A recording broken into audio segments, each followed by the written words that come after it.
hundreds of trillions of dollars coursing through our economic veins, there exists a pathway where no U.S. citizen needs endure poverty.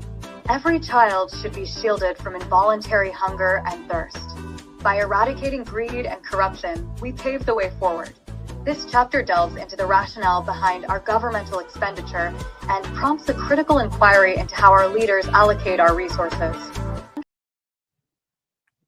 So I played that one today, that intro video today, because we're talking about the ability to create a regenerating or a continuous income. And the gentleman, Jonathan, that we're going to be speaking to today, as you all know probably, we already got somebody on. Appreciate you popping in here.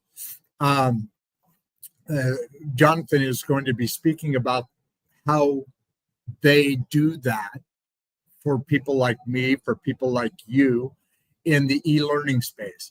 So there's a couple things that you guys obviously know that really is dialed in and kind of works along the same vein as our show does. You know, we're our missions are very much aligned in certain ways.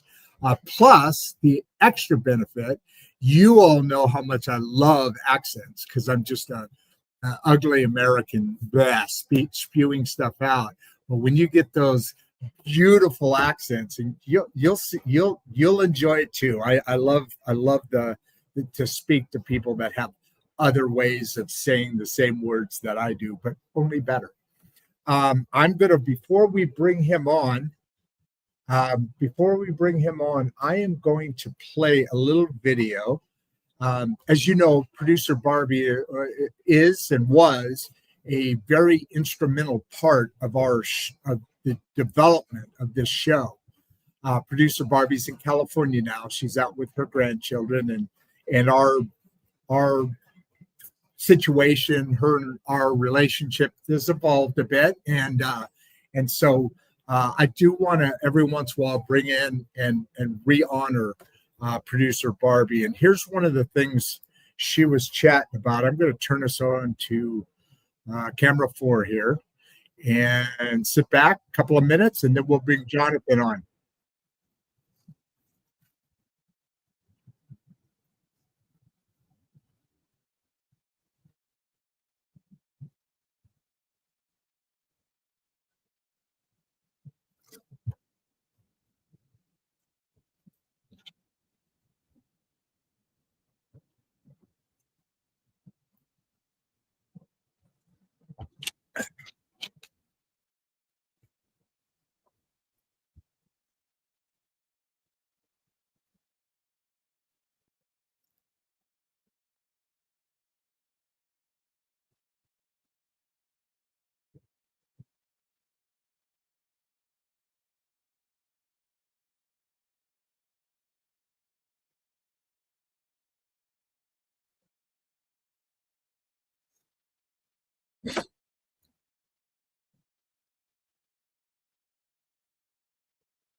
All right, I think I am back. Hang on. All right, so I'm sorry, I had the sound going on. Let me come back to the show here. That's the first time I tried that. A friend of mine suggested we kind of go back and look at some of the past shows. I may do a show where we just line up a number of them, but fortunately, you guys are not going to have to go through me trying to figure all that stuff out and get it dialed in, because Jonathan is here with us. We've got about 73 people on. I'm going to have Jonathan go through his background, as we always do, and then on to the journey that that he is on now. First of all, how did he get there? What was the journey that led to the journey? So you guys can get some additional color between the layers, as I like to put it, And so if I'm saying your last name right here, I just want to make sure that my newest best friend, Jonathan Denwood, is I just wait till you hear his first couple of words, and you'll know I'm just going to have so much fun. Jonathan, how are you doing today, brother? Oh, it's great to be on the show, Rod. It should be a blast. Yeah, I'm really looking forward to it. There's so many things that kind of align together, and as I was reading the information that we were passing back and forth, and then I watched a number of your videos, and then of course we talked in the green room for a little bit. You didn't need any of those green M&Ms in there, did you? No. Oh, thank you so much. Producer Barbie, I may be able to last another day here with him. So at the end of the day, let's start off. Let's get some, like I said, some colors between the layers of your life and what brought you here, how, why, and when. Let's spend a little bit of minutes. Wow, we got 122 people on, Jonathan. So the questions are going to probably come a little quicker than I suggested to you. But in the meantime, can we take a couple of minutes here and let's go that journey prior to the journey? Well, let's start me moving to America, because I'm a joint citizen, yep. And I came to America about 18 years ago with my ex-wife, who was an American. And did you guys meet here or there? You had to meet there, right? From where? UK? Where are you from? No, we actually met in the US on a skiing trip, actually. Wow. It's a bit corny, but I actually bumped into her on my skis. But she did come. She did come to the UK, but she reckoned it wasn't because of me. I'm not too sure about that, but her dad got ill, and her family, her sister and her dad, lived in Sacramento and in California, but that was in the summer. That's too hot for me, so we compromised. I bet it is. My God, what a totally different. Although Northern California is a little closer, but it's still California, and so yeah, you were probably. So Sacramento's not on the coast; it's more inland, and it bakes in the summer. And so we compromised, and we moved to the outskirts of Reno, between Reno and Carson City, Northern Nevada. And that's cooler. It's higher up. It's about 4,000 feet. And at the time, I was in retailing. I had a dry cleaning business, and quite successful. But I got into web development and design as a hobby, really. And we came over. I sold my business and sold my house because, like I say, her dad was getting more and more ill, had a long-term illness. And I decided I wanted to, I did an associate degree in web development for 2 years. And that's how I transferred into web development and design. And I worked for a couple largest digital agencies in Northern Nevada. One particular was quite large. And then I went off as a freelancer running my own business. And then about 8 years ago, I kind of niched into learning, as I call it, online learning for individual entrepreneurs and organizations, all types of organizations and individuals that are in learning, online learning, selling subscriptions or not. And that's what WP-Tonic really specializes in. We were talking about this a little bit backstage there at the green room, and the eLearning Tonic. I'm sorry, I just went blank. WP-Tonic. Yep, WP-Tonic. Okay, all right. So the e-learning aspect of that is learning all sorts of. I mean, is there specific skill sets that you're learning online in this community? Let's say. Well, I think everybody that has experience in a particular industry, a particular hobby, can be successful in learning. And learning now is online, and it's a growing segment. I think there's a lot of close fertilization between being a creative, being an influencer online, and learning.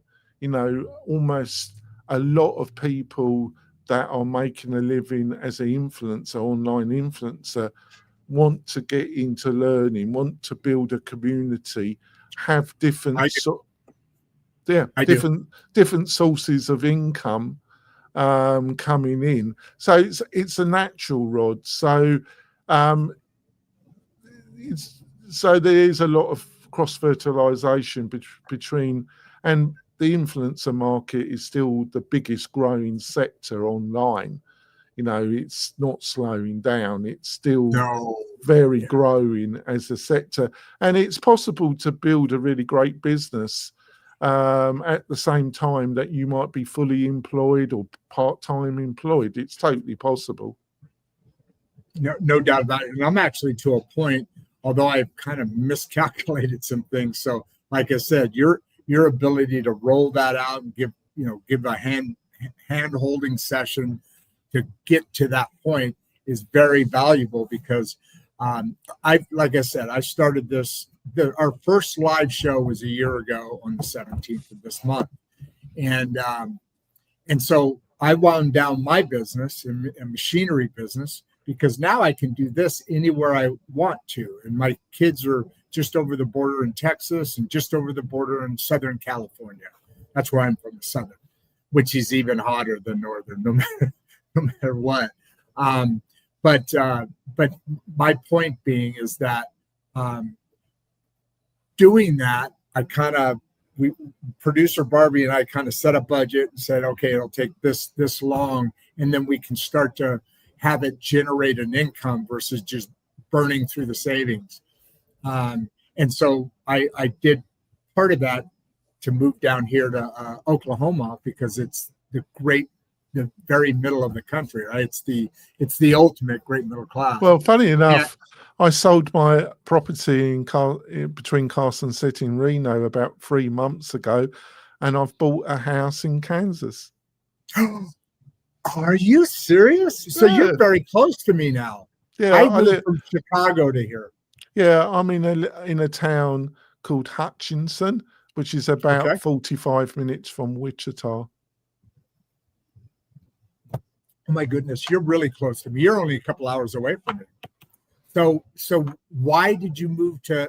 I mean, let's not get too off the rails here, but why'd you move to Kansas? I bought a place without a mortgage.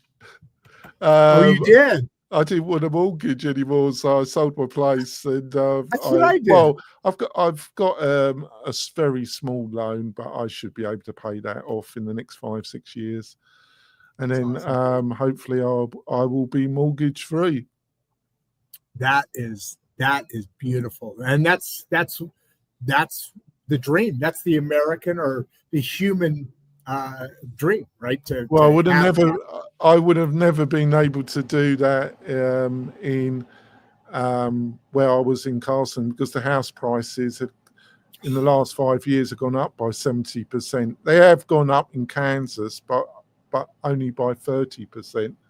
So that's a big difference, isn't it? Well, not only that, but I mean, you start breaking stuff down. I'll give you a great example. In Chicago, the property taxes I was paying there for my home. Now it's a bigger home, a little bit bigger home, but there I was paying $10,000 a year. No, $13,000 a year for my property, just property tax. You know what it is here? I have no idea. No idea. $158 a year. Oh my God! In Kansas, it's not like it's a lot. Funny enough, Nevada. The funny thing about Nevada, it has very low property tax. It's low. It's not as low as that, but it's quite low. And Kansas isn't low. It's in the middle of property taxation. So I'm probably going to be paying $3,500. But that's 13. Yeah. So it's manageable, but I got a lot of property for my money here. Yeah, that's what I love. It's acreage, not feet. Yeah. Right? There's a big difference. So let's talk a little bit while people kind of settle in here. Why don't we talk a little bit about what your program is, how you operate? You started off of something else and then built this from that, right? Yeah, I was a general web designer, developer. I've always specialized in WordPress, and I started WP-Tonic, and we morphed. Basically, we're very pro WordPress because of the control of IP, intellectual property, that you get with WordPress. And I think building your own business on freehold property rather than leasehold is important. What does that mean? Remember, I told you before, I'm the safety net. You're the expert. There's terms you're going to say that they're natural. Well, it's like investing. If you were leasing a home, right, you wouldn't spend tens of thousands of dollars on it, would you? Or you shouldn't. But if you're the owner, if you own the property or you've got a mortgage on the property, you're probably okay in investing in that property. Well, your e-learning business, your website, your digital presence is your property. And in my opinion, you want the most control of your property, of your digital property. And that's what you get with WordPress. But we promote it that way. I never thought about it that way.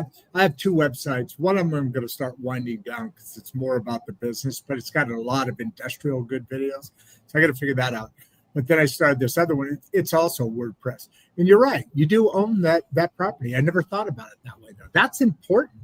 That's a big deal. Yeah, we offer two. We're very pro WordPress, but those that won't see the light, we also will build a website and a presence for you on Kajabi, which is the leading SaaS, software as a service, offering for membership. But we promote WordPress, but we will build on Kajabi because we have to find the best solution for the customer.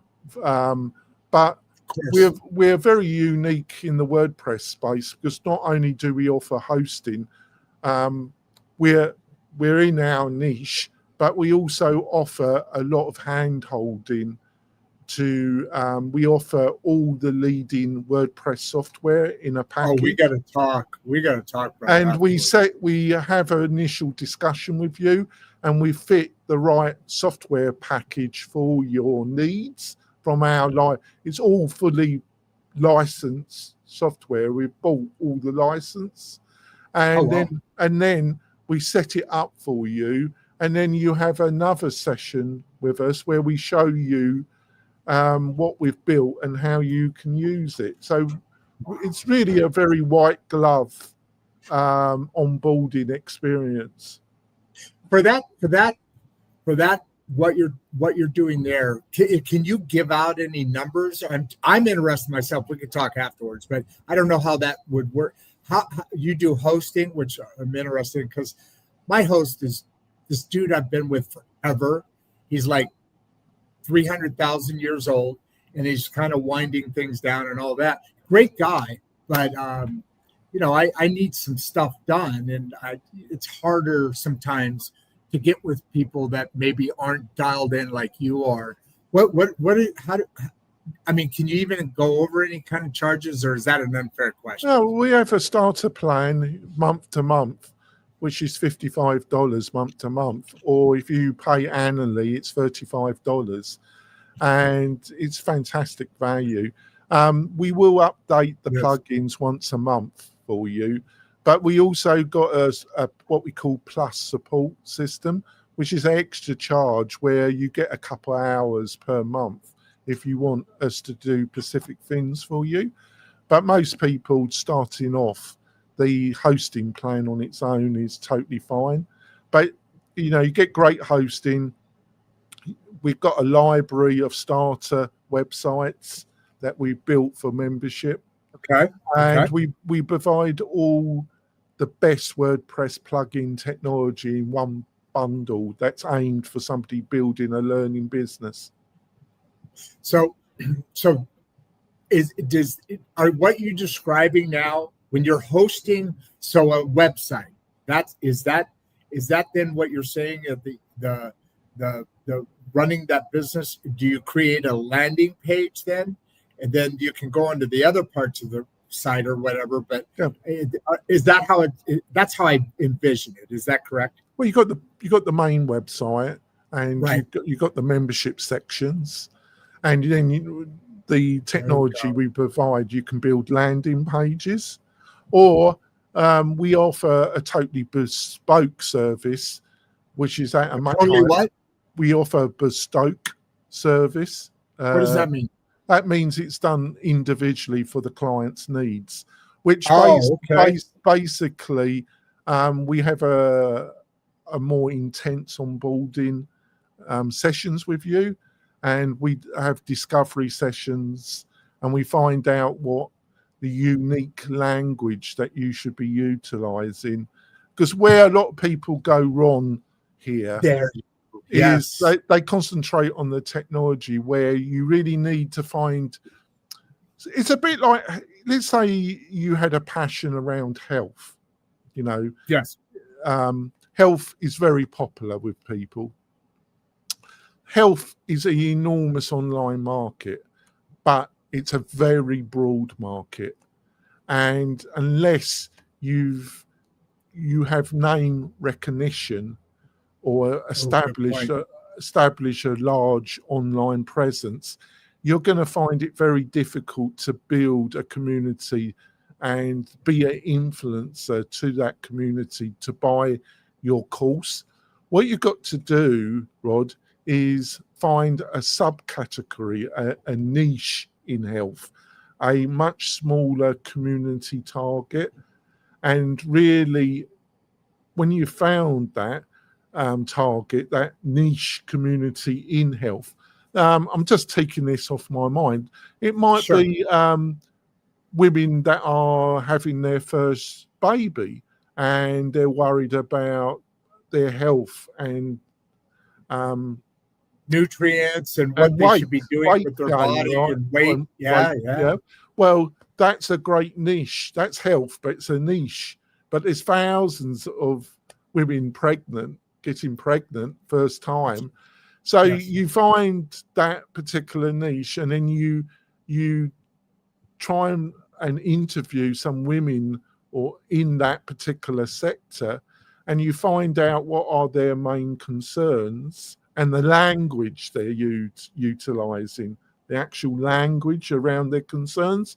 And your first course, the language, the landing page, really, it's got to be about you are going to solve a particular major problem for your particular niche, and all the language of the landing page and the offering is around solving that main problem that you found in talking to, my example, first-time ladies that are going through their first pregnancy, right? Yeah, no, that's that. Okay, so I'm gonna build off of that and add Will's question here. Will Reisky. He's got a great question here. So what's the first step to validate a membership idea? Now, with that, so I have I have a special interest. Everybody here knows, well, at least the regulars. I don't think I've seen Will before, but they know that we're building this community. I'm quite positive I've done everything wrong on that, because now for 6 months it's just been sitting there. Somebody got me into it right away, and I didn't know what to do, and on and on and on, including, and I think what you're saying is big time, making sure the right wording according to whatever that niche is. And Ronaldo, let me just add, if you're on, I'm sure you are, but if you're on, he just gave me an idea of what a niche you and I could do, which is like living off grid, growing your own foods. There's a lot of that happening right now. Life hacks is what Brandon, my son, and I call it. But those kind of things would make a great community, Ronaldo. You ought to think about that. Chime in if you'd like. But my question is, for me, let's say on this AI one, or let's say the off-grid one, how do you get those words to make sure? And I assume you mean by she said, look at, I told you, I called her out. Yep, Ronaldo's on. Yeah, she's a very big. She's helping with me with the Regeneration School project. Because of her background, and part of what she's very interested in is moving back off grid, and that meaning you're really self-sufficient at that point, and there's a lot more and more of that. Like you said, this influencer market it's like TV in the early stages, right? The NBCs and all, the 3 channels were out there, and it was your only source. Now people are moving away from all of that into the influencer kind of market, or the podcast live stream kind of market. And so people are starting to realize, hey, I want to do this the rest of my life, however long that is. And I hope it's a long, long time. And I hope it's quality, not just quantity. So all of these things come together. How do you pick up the words for like an AI? I mean, you do the research. Is that what you're getting at? Let's dig a little deep and then get into Will's comment here, or question here, if you would. Yeah, I love AI. It really has revolutionized. Oh, wait. So, stop. Sorry. We have 473 people on now. So this is obviously a topic that people are really like, okay, what can I do here?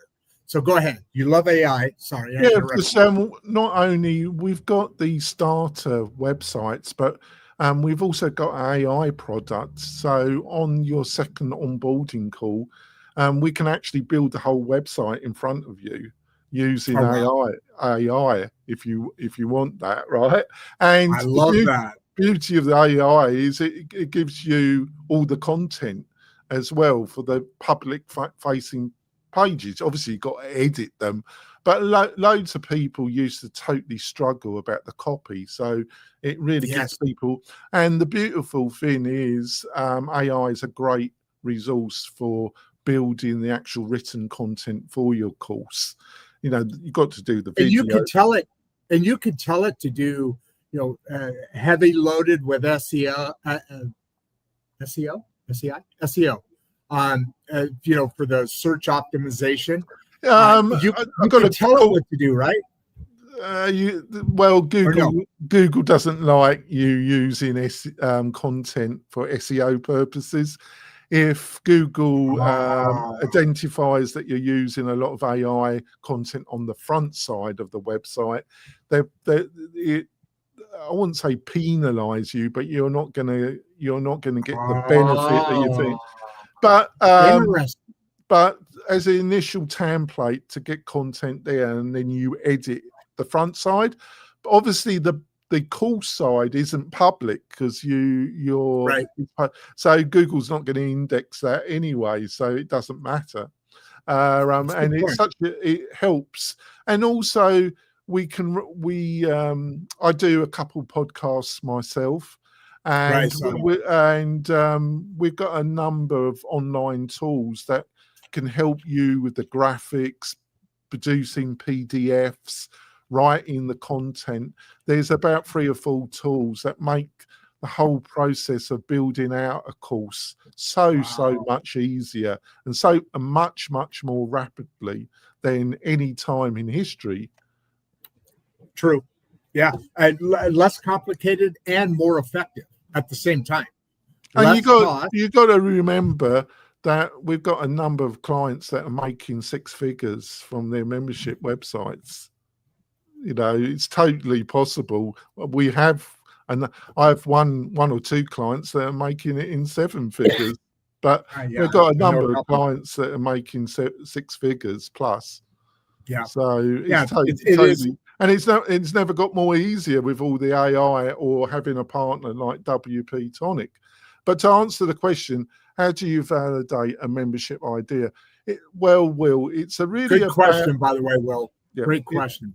It's really about having these initial conversations. Obviously, you should have joined some online communities that are about your subject, your target niche subject. You know, Facebook groups, Slack. There's a number of online platforms. Just reading a list of YouTube influencers that are in your subject area and reading the comments and writing it all down. What seems to be the biggest concerns and questions that are floating out there? Join these communities, try and build some relationship, and then get them on a Zoom.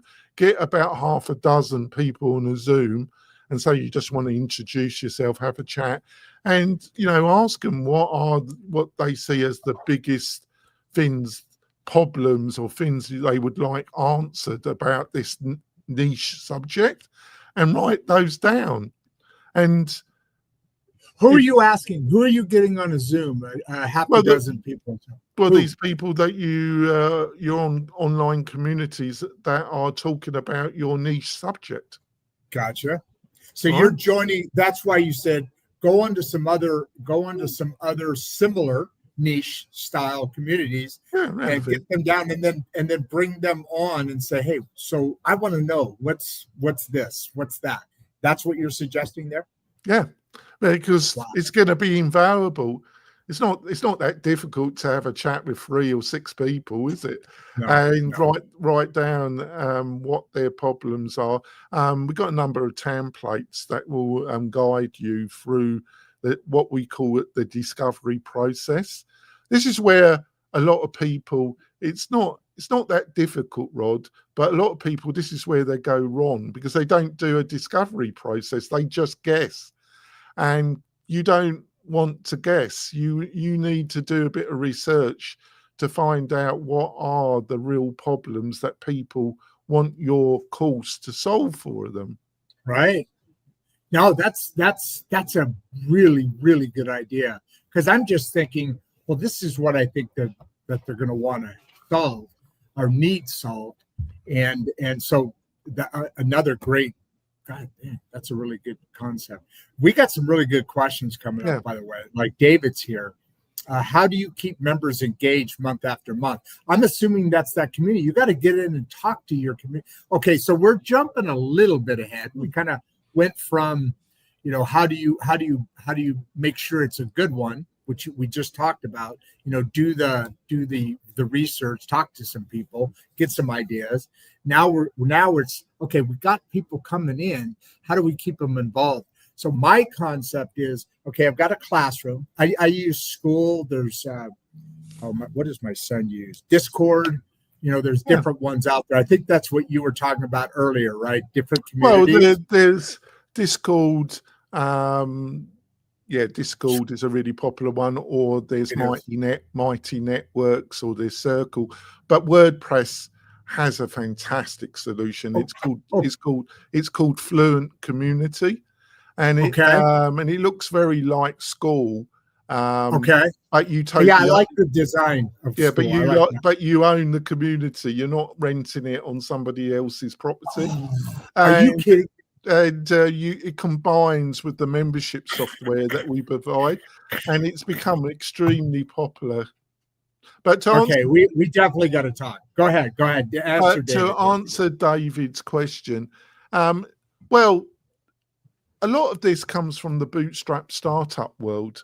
You know, what is your onboarding experience? Have you got some marketing automation developed using AI to write a series of email that onboard people, doing some onboarding videos, which you send the link through your email automation? The onboarding process, a lot of people disregard, but it's helpful. But on a month-to-month basis, obviously also monitoring the people for the first couple of weeks and making sure that they are doing the lesson, and then having some email sequences that you send to them if you notice that they're not engaging in the course material. But after that, community, doing webinars, free webinars for membership, you know, that are members where they can ask questions, using StreamYard, you know, having a general community after you've built your course membership out, you know, doing what you're doing, basically building a community through live podcasting and streaming. You can do all that in a mastermind group, so you can offer different levels of subscription. What's a mastermind group? What's the mastermind group? Well, where you have about 10 to 15 plus people that meet weekly to have a mastermind. I'm a member of about 2 to 3, and they're invaluable. You can ask that as an extra tier of your membership subscription. And obviously a lot of people do one-to-one consultations, which is the top tier. So there's a number of ways that you can increase the value month to month. Obviously this is a good idea, because obviously after they finish the course, there's always the, you know, we're going to unsubscribe, but a lot of people offer a discount for annual membership. There's various techniques, David, that you can utilize to get more engagement and to reduce the people from unsubscribing. Yeah, and I assume, so what I have is a school class, which, by the way, I've suspended because I was just paying like out the. Well, it's about I think they've got a lower plan there, but when I initially was looking at the platform, it's $99 a month, isn't it? Yeah. And then they take a percentage of every course that you use. Yeah. So I basically spent, you know, several $100s for nothing, because I was guided by somebody who wasn't you, and I didn't know my head from, you know, the other part. You know, I had no clue what I was doing. I just had the energy and the excitement and some knowledge. So I knew that was a direction I wanted to go, but I didn't know how to go. By the way, before we go on, do you have a hard stop? I have a feeling. No, I haven't actually. I can spend as long as with your community as you like, until you get bored with me. I just may run out of words. That's never going to be bored. On Fridays, I've got stuff to do, but I work all strange hours. I'm an entrepreneur. Yeah. I have freedom. But I have no set hours. That's nice, isn't it? That's so nice. So good. Because I think we're going to tip quite a bit over. I'm about, we're only about 5 or 6 questions behind, but you know, this is a great program for the way the world is going, how income is being generated by larger and larger percentages. Jim Carrey, who's a regular on the show, I know that because I love the name, and I've always wondered, I wonder if that's the Jim Carrey, you know, I mean, the actor. What's the easiest way to handle payments for memberships? Oh, it's keep it simple. That's the simplest way is through Stripe. Stripe is really a fantastic. Love Stripe.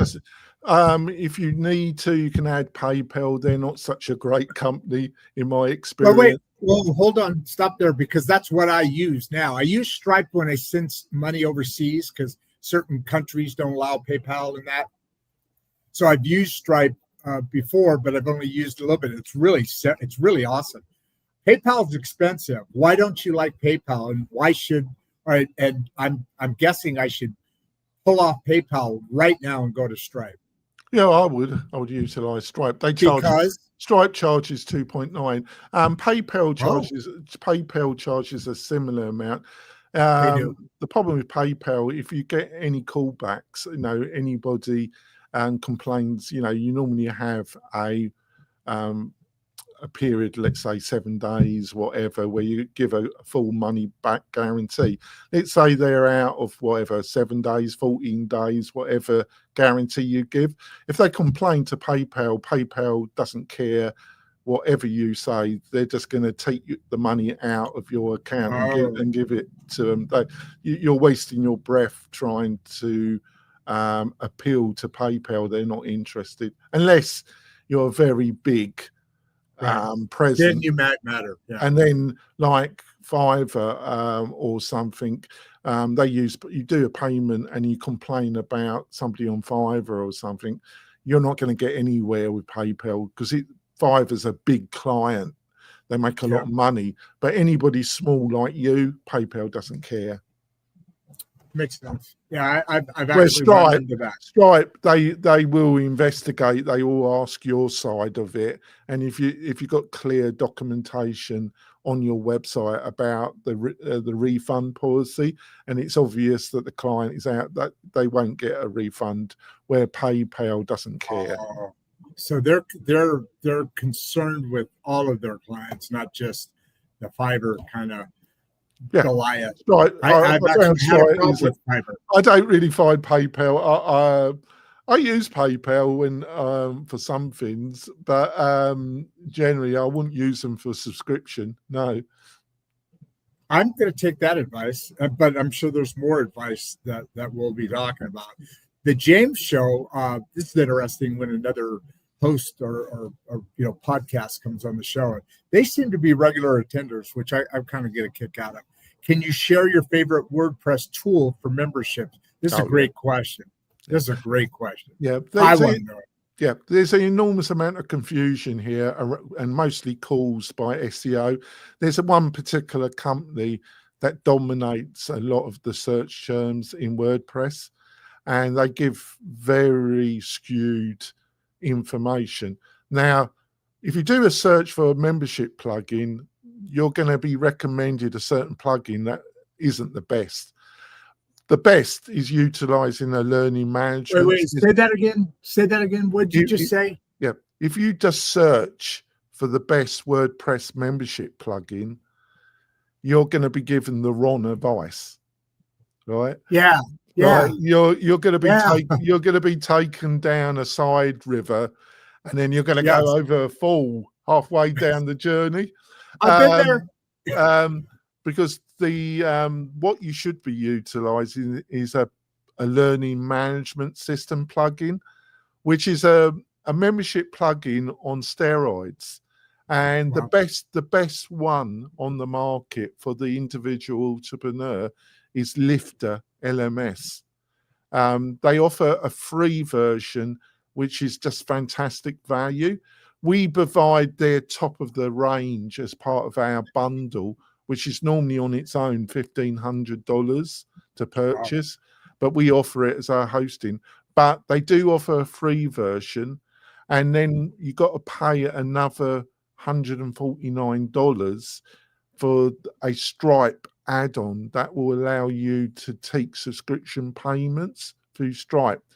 And it's all integrated in Lifter LMS, the subscription engine, the area to write your notes, to upload your videos, the quiz section if you want to do quizzes. It's all integrated in Lifter LMS, and it's just fantastic.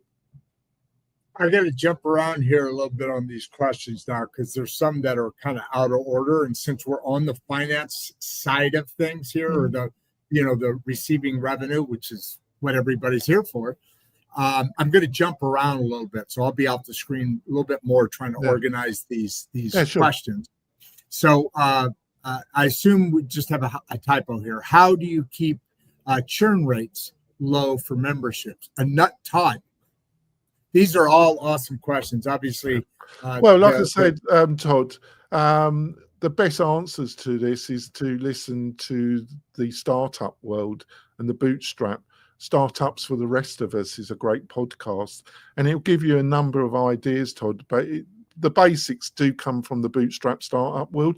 And like I said earlier, it's about what is your onboarding experience? Do you have a sequence of email that you're going to send to people? Are you, do you watch, especially the first couple of weeks, are they really getting engaged? This is why a lot of people do sell annual or one-off payment rather than a weekly subscription, because people pay. And I've done it myself. You know, it's nothing to do with the course. I just get busy and I forget about a course that I bought. And then you got like 7 days or 14 days and you're going to use the course, you don't. But if you're really looking for the subscription, you are going to have to engage in people, observe them, and also try and build more community features on your journey. Can you run? So that ties in with the next question I'm going to ask. But Lynn here, and I recognize her. She's been on a number of times. Can you run a membership business without social media? I thought that was an interesting question. Yeah, it is. Can you, or can you? Well, yeah, I've got some people but it depends if what community you've got to sell to. If you're got a niche, and for some reason, you don't, you don't need an army of people to have a very profitable membership website. If you're selling a course for under $500, do the math. If you're selling a course for under 2,000, you even need less people. So if you've got a community already there, no, you don't have to use social media, but most people do. Most people using video, using social media, SEO, and of course with our bespoke package, after we've tested the concept and you've got the budget, you can always use paid advertisement. We have in our team Google AdWords or Facebook advertising. But you got to have the budget, and we would suggest that you go through the process that we provide, so you get evidence that you've done the initial stages. But some of our clients are in a rush, and they've already got a small community. They really understand the niche, and they want to accelerate the process. So that paid advertisement is the way to accelerate the process. Yeah, that's true. And I all these are I'm assuming are technically evils in what you should not be doing. And all these things I've done so far. Google Ads, man, just pouring money into those things, which is great. I mean, my membership is flying up. I'm getting up to like 20 new subscribers. Hey, by the way, everybody, 2 things. I want to give a shout out to the Mangum. Actually to Joe, the library director here in Mangum, for setting up the studio for us, and it's been quite beneficial, especially as the regeneration program comes along. Now, I did want to bring up one example, and Ronaldo, this goes back to your mic conversation, actually yesterday and earlier this morning, about I would be willing to bet there's not many quilters. You know what a quilter is, right? Somebody makes quilts. It's a very big deal, but I'd be willing to bet most of those, typically women, I'm not being sexist here, I'm just typically women, older women, and maybe even a little bit alone, so they're quilting, but they want to show off their stuff. Make a quilting community, but I bet you not a lot of them watch a whole lot of social media, right? You could build a community just by this or some sort of getting out. I know this. I only know about this because we're doing it for our regeneration school project, and we want to bring people in from all around, the county and that. So we were talking about some people that would really get involved and travel. Yeah, so there's probably communities that you would build out there that social media wouldn't even help you necessarily, right? Yeah. So let's go up to here. And how do you create content? And I know this is hard. Well, automation really helps this. AI really helps this a bit. But how do you keep creating content? Because the way I envisioned it, or what I was told, you have the classroom, and I made these 5 sessions, right? So you have these sessions that you're clicking on the video to learn that, and we basically start from the very beginning of terminology. What are things that aren't true about AI and this and that, and then you go through the different lessons. Did that, and then opened up a community. None of it open, just sitting there. But how do you create? I know how to create content. Well, I get involved in creating content for the show, but for a community, that's obviously a whole nother set of content, right? That Chris Hanna here is asking about. Well, there's kind of 2 questions rolled into one there, because obviously the community does remove churn, and it does make your membership in some ways. What does churn mean? What does churn mean? People, basically, it's like having a leaky bucket. You're put through Google adverts or Facebook adverts from all the marketing you're doing. You're pouring a ton of water into the bucket, new customers. Yeah. But you've got a load of holes in the bucket, and you're losing all the water, and that's customers that are unsubscribing. That's students unsubscribing. So I call it a leaky bucket syndrome. You're pouring a ton of, but you've got a load of holes in the bucket, right? So that's what churn means. Gotcha.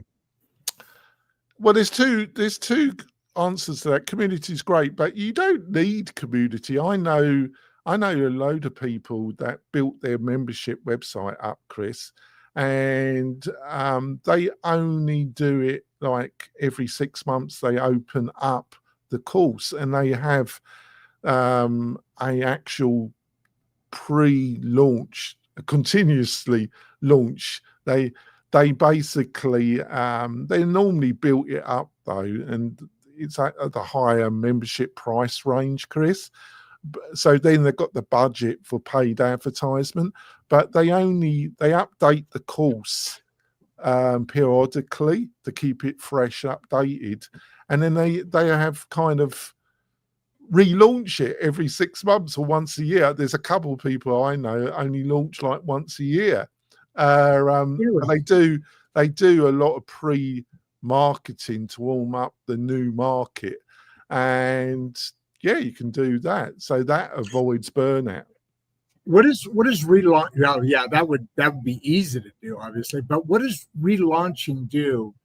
So the way I envision it is now I've done some of these communities. Like I wrote a book, and I had to get my query letter out because it's a nonfiction. So I joined a couple of the writers. Same thing. It's a community. You sign up for $199. If you sign up today, kind of thing. And so you jump on that, and then they have the class, and you've got 50 people in Zoom or whatever, and she's just talking to us. Maybe every once in a while a question will come, because she'll say, or this person would say, hey, did you do this, and this? And then the comments will come, and she'll answer some of them, just like what we're doing here today. So basically the community looks basically like this, right? Or the schoolroom looks something along this line, where we're having. So when you relaunch, what do you mean by that? Well, you're relaunching. It's kind of evergreen, another term. That means you're not having to change all the content. You're probably having to review it, modernize it, but you're removing the community section, because you don't need a community. Does have benefits, but it is extra work. You do have to do live sessions. You do have to be the administrator of the comment section. Now, it's normally most of these communities like Circle or Fluent Community are hybrids between what you find on Facebook groups and a forum. They mix the two up, so that somebody has to be driving, supervising, being the admin of the community. You do have to maybe throw some people out that won't listen to being reasonable. That's work. But normally the more successful people have virtual assistants that help them with that. So there's always, after you get to a certain level, where you can unburden yourself, and it will run compared to most other businesses where you're making that type of income. There's a lot less work involved, to be truthful. It's just getting to that stage where there's the work. Yes. Yeah. I know the work. So amazing insights, Antoni Gigal. Amazing insights. What's your number one tip for beginners? Yeah. Well, it's almost 2026 now. My God, October's right around the corner, right? A couple of weeks away. Well, it really is finding a niche in a broad category that you have knowledge to share, or you try and find that niche, that small corner of the market where you can dominate and be seen as the expert, as the person that can solve people's problems, right? And then doing some really basic market research with half a dozen people, just having a chat, record the chat on Zoom, ask them a few questions that AI has suggested, can give you a plan of questions to ask these interviews, record it all. Zoom will give you a transcription of the interview. You can put that into AI. So this is really easy now, and then you write out what, as it confirmed, what are the main problem you're going to solve in this course. And don't build out what I call the war and peace syndrome. This first course doesn't need to be enormous and time consuming and never launched. This, it's got to have a flow, and it's got to have a quick victory and have a final victory that really, it's from beginner to hero syndrome. You want to take the person from the beginner and then turn them into a hero. But this doesn't. People do not want to take everlasting courses. He's actually puts them off. It's if you've got some membership that's got about 100 lessons in it, unless you're dealing with, it's probably, it'll turn people off actually. So don't go down that road. Yeah. So there's something I want to go back to that I didn't cover earlier, and it's about relaunching. I'm still stuck on this. Yeah. So you're saying that, so I've got a course, and let's say I'm one of those people that relaunch once a year or every 6 months. So I've got a course, I've got our school, classroom, however you want to look at it. The community will set aside. That was interesting what you said. When you relaunch, are you getting new customers? Are the old customers leaving, and then you're just relaunching more or less the same topic? Oh, I see the confusion. You have it has a set period. It's a course with a set period. It has a. Oh, so we're going to have this course for 6 months, let's say, or a year, or 6 weeks, or 6 weeks, right? Or 8 weeks. It's opened. You got to see, and then they get lifetime membership to it, so they can go back to the material. But then you get a new group of people, but you still got your other people, and they pay a flat fee and they have lifetime access. Mm-hmm. And so they come back as they will. But when you relaunch, you're going out after another 100 subscribers or attendees. You revise the content you had. I gotcha. Yeah, so a couple hours simple for a big one. A couple hours of revisiting that. Well, it depends on the niche areas. Some niche areas you don't have to update the content that much because they don't really change. But if you're in technology or digital marketing, that's always changing from week to week. But there's other areas where that particular model that I've outlined to you works lovely. I like that. God, everything what I was saying earlier when we were cracking up at each other here was, have you been following me around? Because everything you're describing that I shouldn't be doing is exactly what I've been doing. Well, I've helped hundreds of people with this, and they all got the same stories and the same journey. It's not that I'm not the sharpest tool, but I'm not the bluntest. But it's just that I've had hundreds of conversations with people with it. They all got the same stories when it comes to membership. See a trend, and they all make the same mistakes. But folks, listen. I mean, seriously, from experience, and I say this about mental health, about some of the other subjects that we talk on regularly and have expert guests. And this is why we have expert guests, because you and I doing what we're doing as the middle class and not having access or finances to be able to, get what the elite is, we're bringing experts on because, oh my God, I mean, a dozen different things you've said at a minimum have been, well, don't do this because it's so much easier to do this. And I'm like, God, I never thought about this because I've always been doing this and just doing it wrong. This is where the experts come in. And hey, by the way, why don't you put down, oh, wait, you did put something in the private. Yeah, I put a special offer in. If I could quickly, we've got. Talk about that right now. Yeah, sure. We got a course. It's with one of my team members, Kurt, who's got even more experience than me.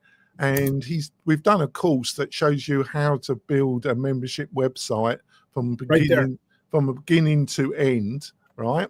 It's normally around $49, but you get it for half price, right? If you use that link. And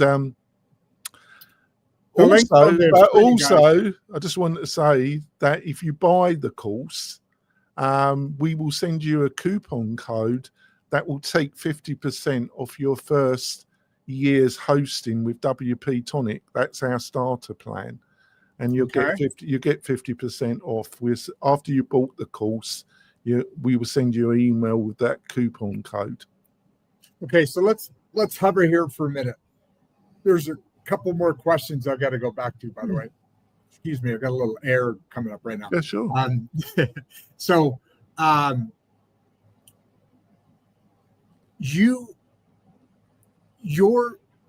What you're talking about now in building a website from beginning to end, so that would be us building it, yes?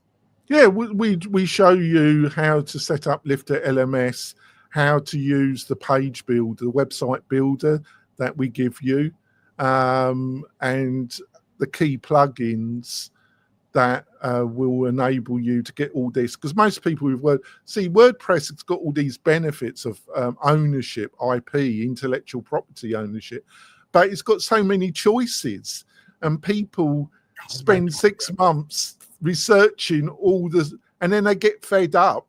Oh, this is a pain in the posterior. I'm off to Kajabi.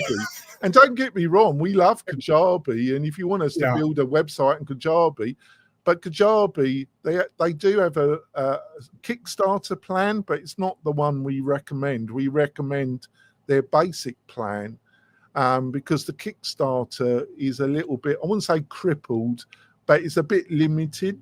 But the basic plan on Kajabi starts at $149 month to month. It's a great platform, and if you want it, we'll build you something on that. But we like WordPress because it's more cost effective when you're starting. And as you grow, you're not restricted, where you could be restricted on a SaaS. But it's up to you. What's SaaS? I know I've heard that. What is SaaS mean? It's software as a service. Software as a service. Okay, so rental software. Yeah, you're renting. So if you get ever fed up with Kajabi, you just get fed up with it. You can't export anything out. The only thing, if you want to move to another platform, it's copy and paste, and you can't export the subscriptions or anything. It's a nightmare. It's if you ever get fed up with it, you got a bit of a problem. because they're not going to Yeah. make it. They're not going to make it easy to move away from Kajabi. That's not their business model. What about WordPress? Are they? Well, that's are they- different. You know, if you get fed up with WP-Tonic and you're on a month to month, you give us 30 days notice. You've got to give us 30 days notice, and then we'll help you migrate out. We'll move it. So that's a bit different, isn't it? Yeah, I'd say so. Yeah, a considerable difference. I mean, I'm kind of going through that same thing with Salesforce, and that I got tired of the freaking costs of everything, which is substantial. Now, they were way ahead, especially in their AI and all that. But man, just the cost of things are ridiculous. It's an expensive. Moving it out is tough. Yeah. It is.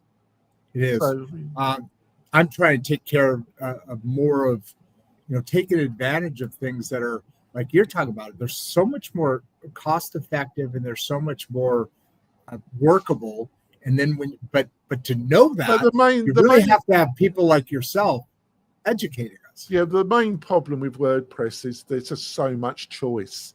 There's so many options, and there's so much conflicting information on YouTube, on the internet. And you don't know what's what. You're a beginner and you don't know.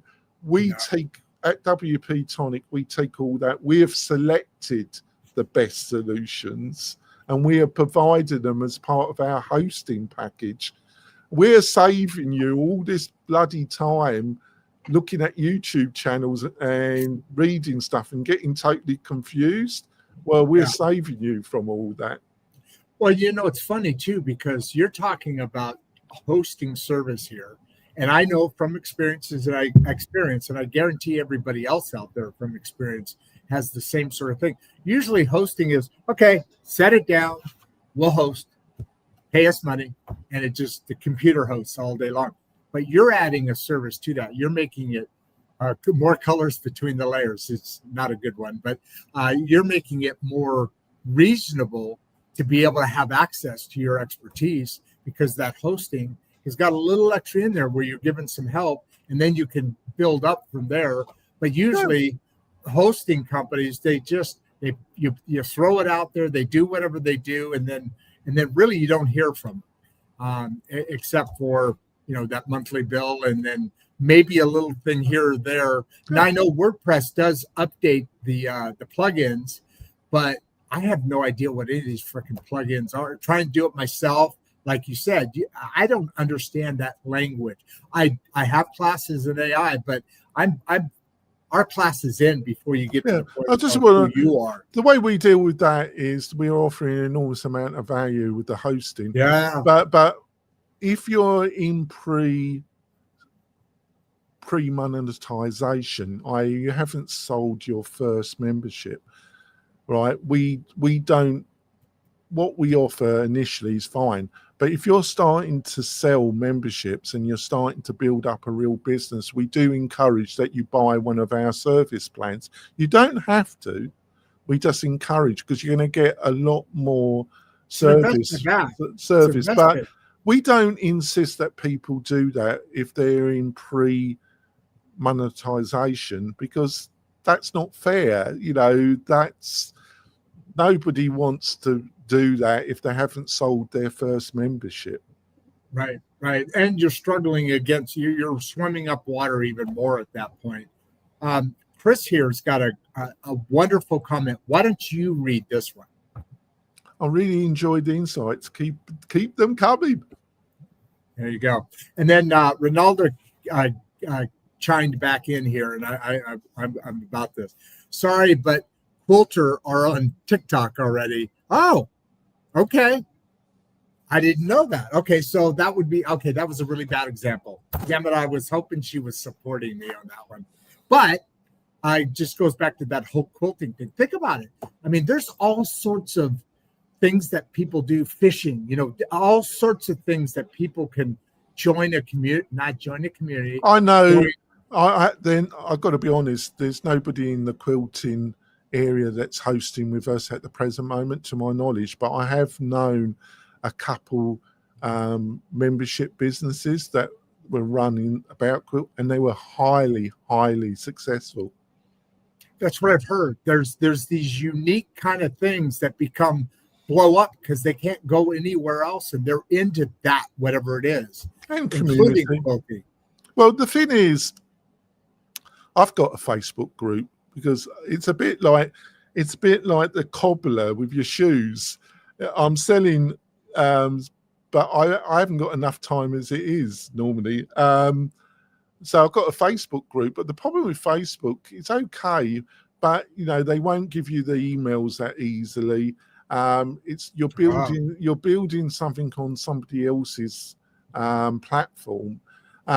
If you ever fall out with them or they change the business model, you're scuppered.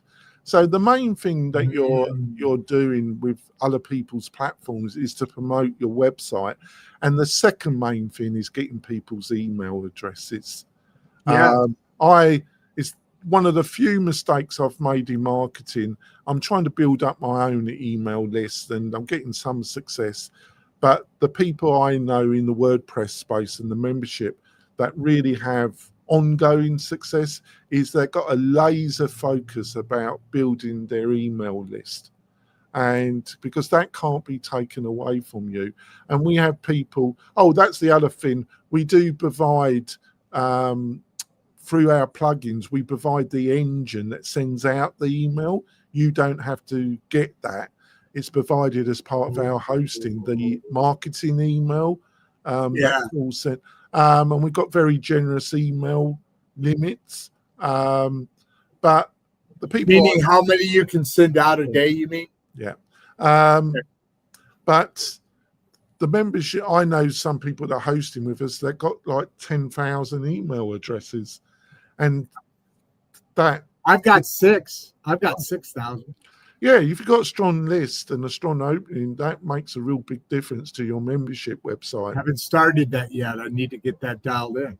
These are all things I don't know about. Yeah. Wow. But that, having a good opening rate, having engagement is going to make it really more easier to market to your niche. I'm starting to get excited again. It's been a long journey out here in the desert all alone, and it's fine. It's great to see an oasis come along like this and be able to sip from the water of knowledge. How's that for a whole picturesque thing? What is it? Landrick, how you doing, brother? What's the biggest lesson you've learned from failed memberships? I'm assuming he's talking about failed membership programs. Is it not doing a must? Are you talking about the software or the attempt to start a membership? Let's look at both those because I'm not sure. And Landrick, if you want to clarify that, but I was thinking that it's the memberships that he's talking about. But let's talk about both. Maybe that'll be easiest way to cover it, and both are important questions. So which one do you want me to start off with first? You start. You're this America, brother. You live in America. You live in Kansas, much less. Yeah. You make the choice. I'm here with you, man. I'm following. I think all software packages, the more they offer, I'm talking about SaaSes here. I think Kajabi, we love using Kajabi, but we have people, we set up Kajabi websites. If people don't want What's your percentage right now? You've got a certain amount of people. Yeah. And you're doing 80%. 80% use WordPress, 20% Kajabi. Right. Okay, gotcha. But some people don't want to use WordPress. Fair enough. But I can't tell you. I was talking to a lady, a highly intelligent lady. Has got an MBA from that is in corporate level SaaS sales. She's selling to state government. That's her day job, and she's trying to build a community, right? And she said, well, I looked at WordPress. I found that complicated. I dropped it. And then I went to Squarespace. Oh, my God, I found Squarespace really complicated. I've almost got there, but it was really, this is just for a brochure marketing website.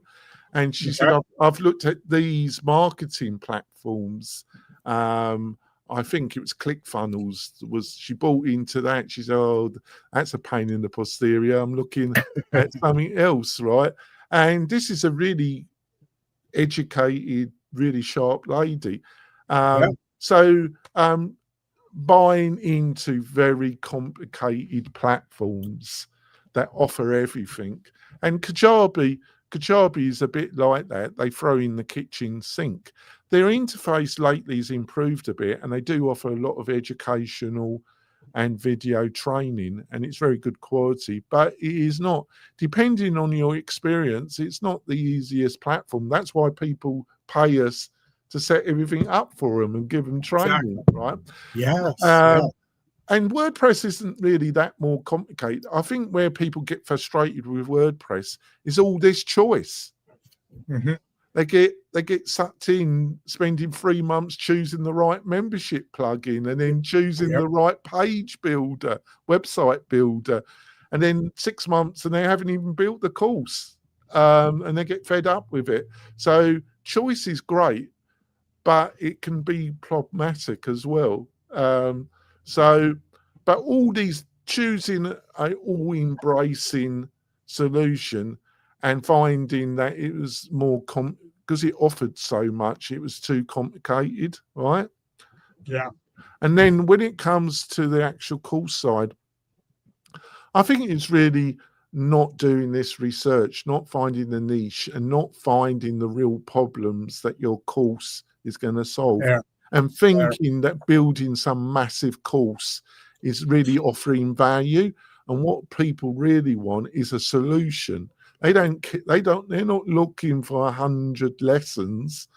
They're looking for 10, 12 lessons that solves their problem, or gives them the guidance that they're looking from, because they have the same problem. They don't know the TikTok video they're watching. They don't know the YouTube video.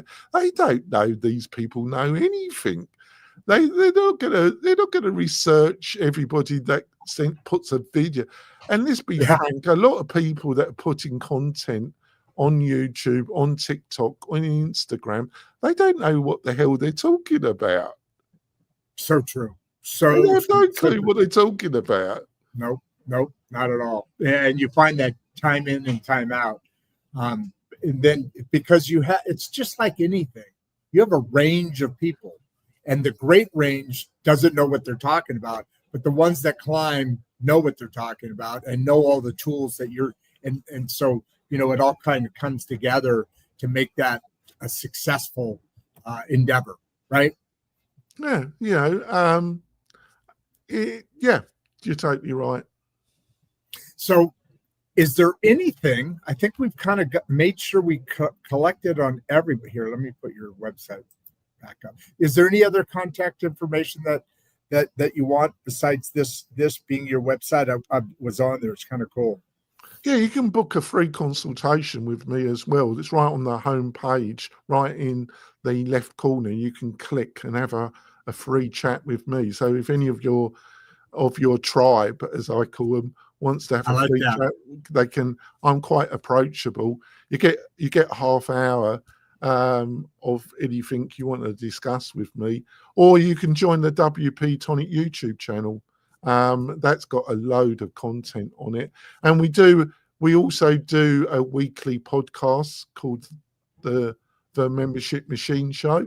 If you put that into iTunes or Spotify, that will come up, and we not only discuss WordPress, we discuss SaaS and marketing, all the subjects around membership or building community.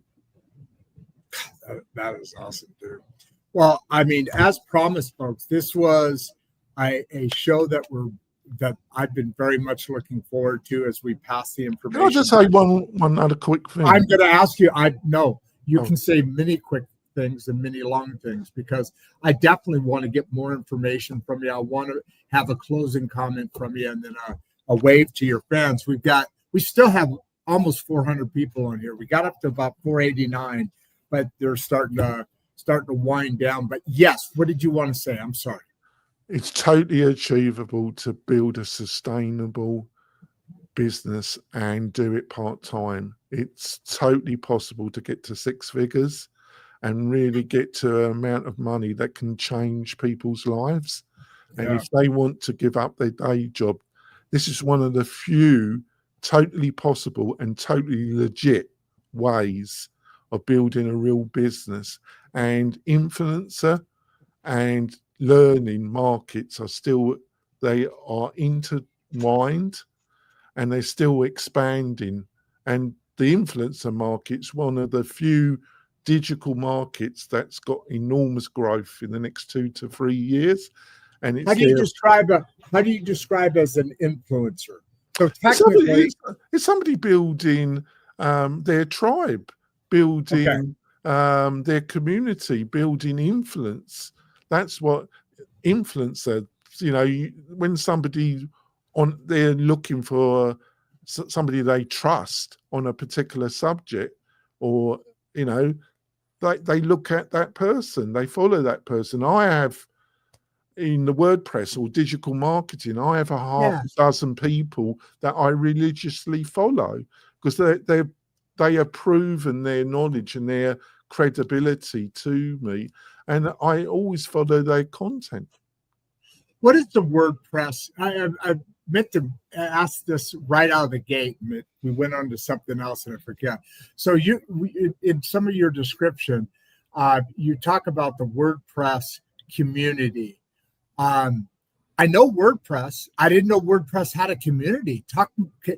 As before we wind down, you said you're okay on time, but before we do that, educate me. What is the WordPress community? Like YouTube, this is our community, and we go out to Instagram. Well, right now we're going out to Facebook, LinkedIn, YouTube, X, and Instagram. So we feed all out. We're working with a radio station here. So I want to have this mic for this live stream, and then a radio, and then hopefully even phones that we can get even more call in. That's something I'm working on right now. But what is a WordPress community? What does that look like? Yeah, I'll give you a clear example. I have two worlds. I have the world of my business membership community. And then I have the Membership Machine Show podcast that I've been doing for 2 years. I have another podcast. It's actually larger. I've been running it for 9 years, and it's the biggest podcast in the world. One of the biggest. I can't say the biggest. It's one of the biggest podcasts in the WordPress space, and that's aimed at freelancers, developers, entrepreneurs that want to build a business in WordPress, selling plugins, selling services. And it also has a number of power users, hobbyists, and it's called the WP-Tonic Show. And we're up to 980 episodes. And it's one of the biggest shows in the WordPress space. And that community is not a massive community of freelancers, small digital agency owners, anybody that utilizes WordPress in a kind of money making, making websites for other people on WordPress. But the whole community is probably about 20,000 people. All of WordPress? Well, that is, I'm just making a very broad judgment call there. I might be totally wrong, but based on it's not a massive market, but I get about 4,000 to 6,000 downloads a month on that particular podcast, and it's sponsored. I have long-term sponsorship, and it builds me because I sell the hosting also to freelancers and that professional audience. But so that is what I see as the WordPress community. The more people are building websites for other people. Okay, so the community. So when your podcast goes out on WordPress to your WordPress community, would it be like going out on YouTube like I am now? Oh, yeah. I do a video. I do a live version like what you're doing, but basically it goes on to iTunes, Spotify. We do a video version that goes on YouTube, goes on to LinkedIn, and it goes to my Facebook business page. So would I not use something like StreamYard? I use StreamYard. I use StreamYard. Huh?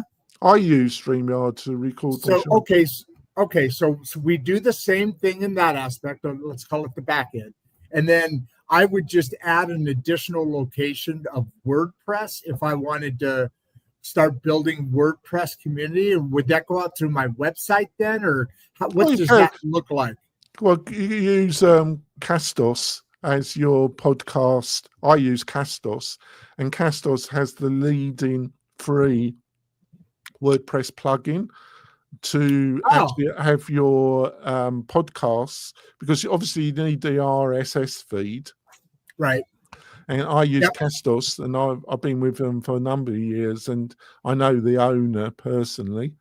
And they have got the leading free, I can't remember the name of it, but they've got the leading WordPress podcasting plugin, which will you take the RSS feed, and it gives you a player to play it on your website, and it will adapt to the look of your website.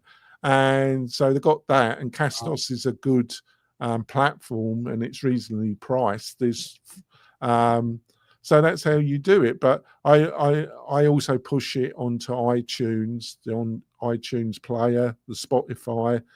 It's iTunes, Spotify, and I always have the links to my website, so I hope that they will go to the website, because I have my full show notes on the website. That's another thing I got to do is I drive everybody to YouTube, which is kind of ridiculous. It's nothing against YouTube. Sorry, no, it's fantastic. I love YouTube. But I should be driving them to my website, where y'all still get credit off of YouTube. Well, you don't own anything on YouTube, but you own your website. Right. Like I say, there's a lot of things I got to do right. The problem is, if YouTube changes, it doesn't like the particular content that you're providing. You get shallow banned, won't you? Find. But if you drive them to your website and you get them to sign up for a newsletter or whatever, and you got their email address, you still got a business that you can market to those people, and you might tell them that you've moved to another video platform because you got fed up being shadow banned on YouTube. Gotcha. Okay. Yeah, a lot more control right now. It's all about control. Right, which I don't have any of that or direction, really. I mean, I've got a general direction, but I'm in a shotgun mode instead of a sniper. You're trying to build community, and you're doing a really good job of it. Oh, thank you. Yeah, we're at 340 shows now, 1 year. I podcast every day. Well, most people in podcasting, I'm not totally sure I'm correct. I think I'm still sure. I think 80 to 90% of people that start a podcast fade out after the 10th episode. Yeah, it's very common to not run podcasts very often. And I'd like to also then do what you're doing. I can strip the sound off of this and send it to Spotify, right? I mean, I do. I have the live version, but then I download it, and then I see when my commercials have to go, and then I send it to an editor. I've got audio editor. But I've got there's some work to it. There's some work. He's a single individual. I hired him.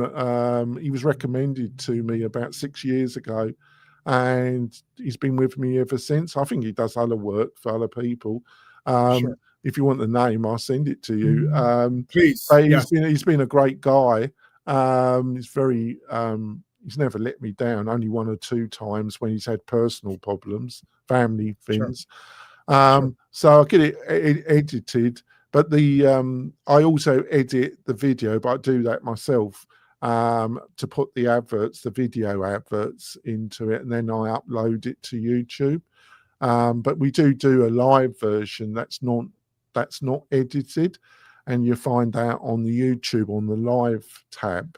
So can you not pull off the sound to go to Spotify off of a live version? You'd have to edit it to do that. That's what I do through StreamYard. I download it from StreamYard, the video and the video and audio. Oh, there you go. Okay, that's what I thought. And so it is fairly not overly complicated to do. No. But well, that's the key to all of this, isn't it? Is to keep it simple. If it's not simple, it's not manageable as a single entrepreneur, or you've got a small little team. You've got to keep everything. My small little team is right here. Yeah. I'm a one-man band here, so I've got some outside people that do some help. Yeah, but as costs go up or down, I carry the blow. Well, my friend, what do you? Last comment, or kind of to wind everything up, and then I'll throw you in the green room. If you hang out for a little bit while you're in there, I'll close out the show, and we could talk a little bit more about some of the stuff, contact information and everything. Did you want to add anything into the private chat so I can add to the, I know you said them out loud, but whoop, I took it back off.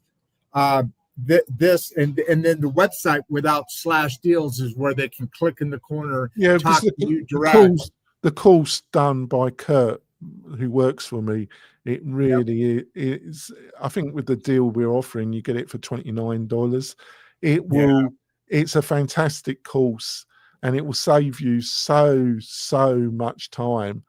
And then you also get this coupon code where you get our starter plan, hosting plan, which is normally $420 for the year. You're getting it at half price, so you're getting it at $210. It's a fabulous offer. Yeah, no kidding. All right.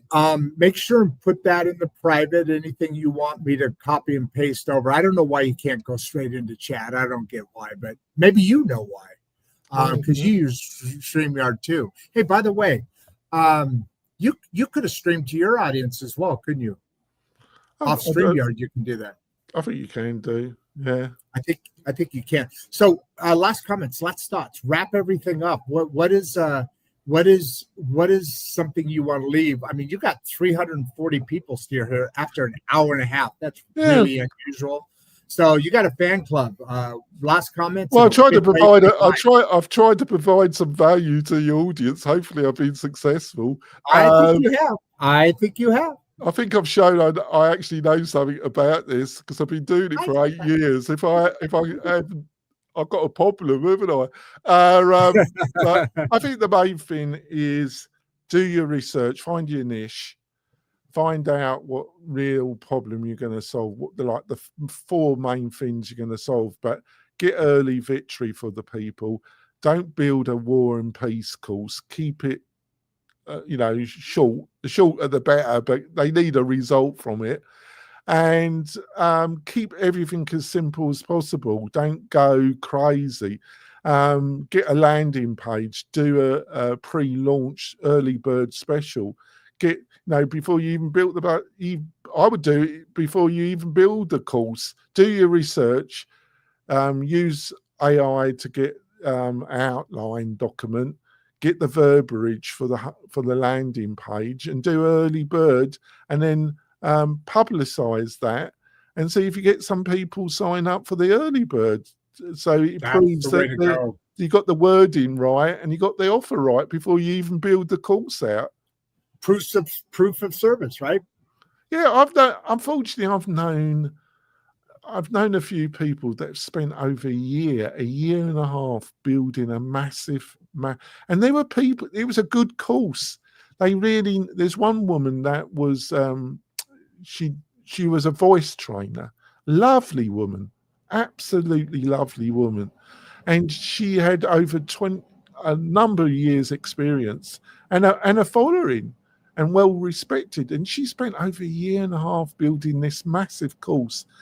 And I said, she didn't, for some reason, she wouldn't talk to people to find out what were the main things that people were looking from a voice. She thought she knew it all. And she didn't even launch it in the end. She gave up and she built all these courses out. So I think it was easier to build out all these courses rather than get to the moment of launch And because she hadn't done this pre-discovery, as I call it, there was all this vex of, oh, it's going to fail. If you do the discovery and you do a landing page and you get some early bird signups, you haven't got all this tension. I'm going to be seen as a failure, so I'm never going to launch. It's just easier to keep building out a massive course rather than get to the day of finding the judgment. The judgment. That's the important part. The judgment is the important part too, right? Well, if you've done the research and you've written copy from the discovery you've done, and it doesn't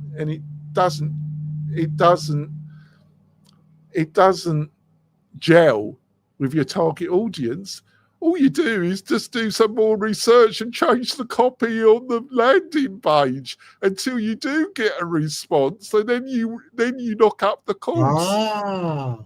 You just do some more research, and just changing the landing page, and then you have a go again. You don't give up. You just keep at it. As long as you've got somebody, your tribe, you built out, you just keep on trying. But it's these people that build out a massive course, and then those that do launch, and they haven't got the landing page, they haven't got the triggers, they haven't got the early victory, and then they wonder why nobody's signing up, because it doesn't gel with the target audience.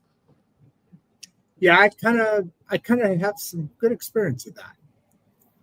Don't be harsh on yourself, because so many people have done that, and I'm kind of religious about this now. Work with us, get the package. I'll keep hammering away at you, and you got all the flexibility of WordPress, but get a landing page, interview people, write some notes, work out what's the trigger that will get them to sign up for your course. Hold on a second. I'm going to put this down right now.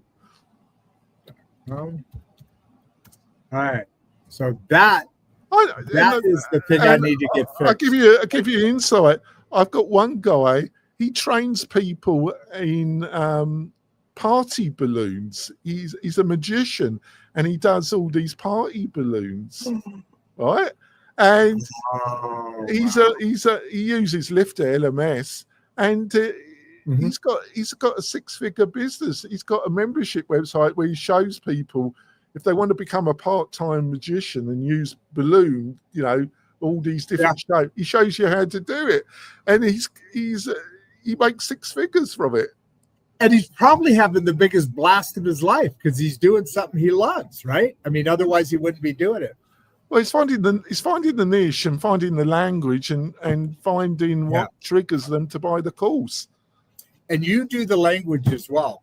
That's something we talked about very early on in this. Is that one of the most important things is the language, and we'll end with this. But that's part of in the services that you do. Yeah, that's our bespoke. That's on our bespoke level. But if you want us to do it all for you, we can do the whole website, the content, the market research, work with you. We can get everything done in 6 weeks or less and get everything up and done. But that is at a price. The price depends on how bespoke you want from us. But we can get you up in less than 6 weeks if you want the whole deal. My God, dude. I mean, we're at an hour and 40 minutes, and we still have 343 people on here. I'm just very impressed. Well, people, you're leaving money on the table. There's so much opportunity there. Totally agree. You're on the leading edge of the direction that society's headed. Last comments, my friend. Big Wave. Wait for me in the green room. Don't eat those green peanuts. I'll talk to you in a minute. Last comments, brother. Just go for it. Do it. We'll see you on the other side. Give everybody a big wave, my friend. Wow. Oh my God. I'm exhausted and I'm exhilarated at the same time. That was exactly as advertised. The comments, the people, the experts that we have on this show. And by the way, don't forget tomorrow we're going to be we're going to be hold on, I'm gonna add this on in a second, but going to we are going to be having more of the teen talk around the table. The Mangum pilot program for education and for school as a fifth core project. That'll be something we'll probably start a community on. My God, I mean, dude, I didn't even think about that. Now I'm going to work with Ronaldo about quilting and about living off grid. I mean, there's a bunch of communities here, and we're just playing around with the idea. So let me come over here. Update producer Barbie. Let me come over here and start a little video. I'm going to go back and talk to Jonathan in a minute. Appreciate everybody being here. My God, you guys are the reason that we even exist, and we need more of your help and support. Thank you to the Mangum Library, Joe, the library director here in Mangum, Oklahoma. It's beautiful 3-story building, or a basement and 2 stories. We're going to be moving to the top floor here shortly into a more permanent studio.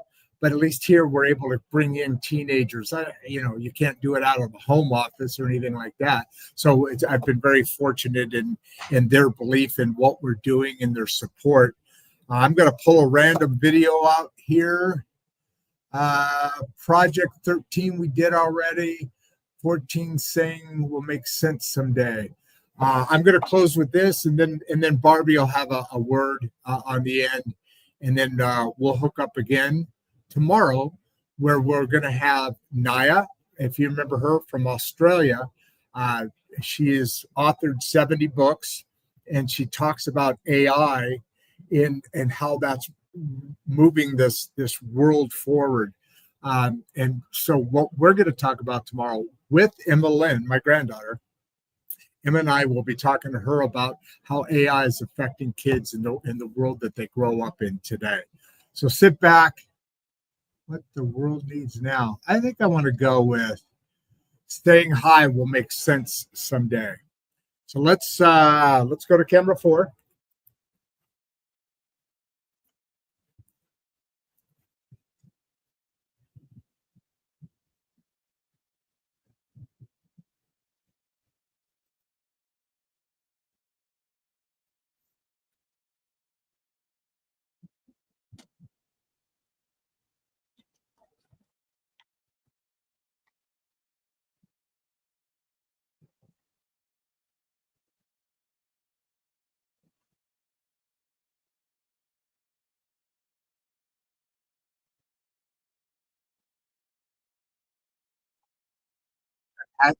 That hashtag.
So hashtag watch party.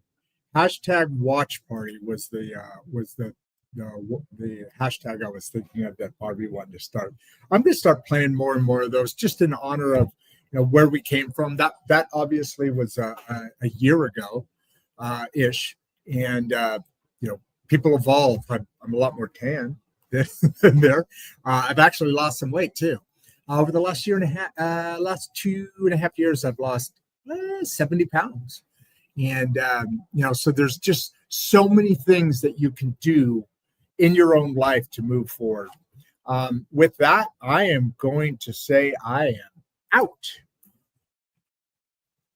Before you leave, if you'd like to watch another one of the podcasts, click the first link in the description. We love having you here and we appreciate all your support. And with that, producer Barbie and I are out.